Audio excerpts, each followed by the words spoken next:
Kining awit gihalat, gipahinungod alang sa tanan nga nakabati sa paghigugma sa Dios.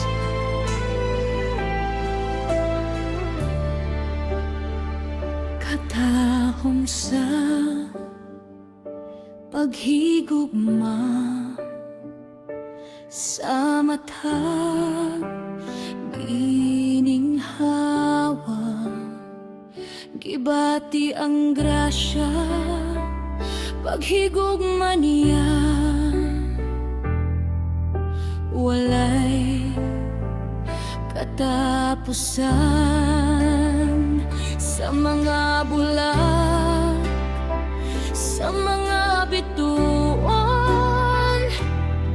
pagmahal niya atong madungog.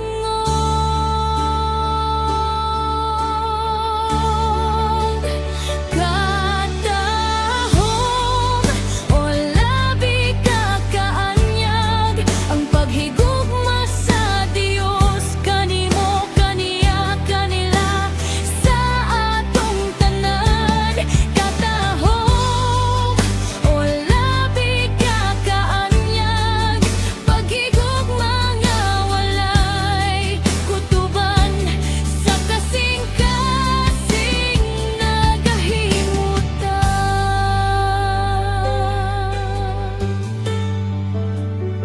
Sa mga pagsulay sa mga luha, aniya siya og nagtabang, dili ka usara sa mga ngisi, sa mga danggo, pagmahal niya atong makaila.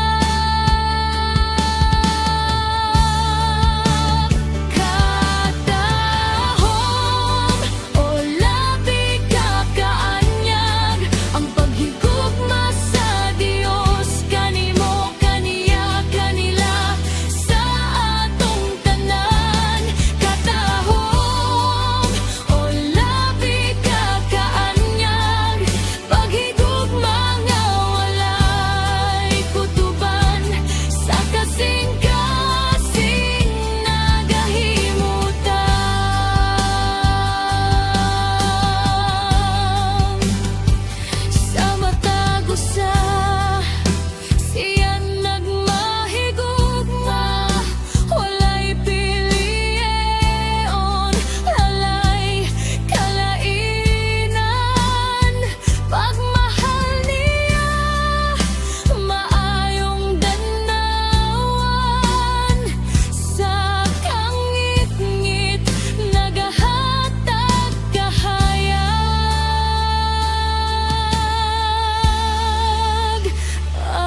Atahom o labi ka kaanyag ang paghigugma sa Dios, kanimo kaniya kanila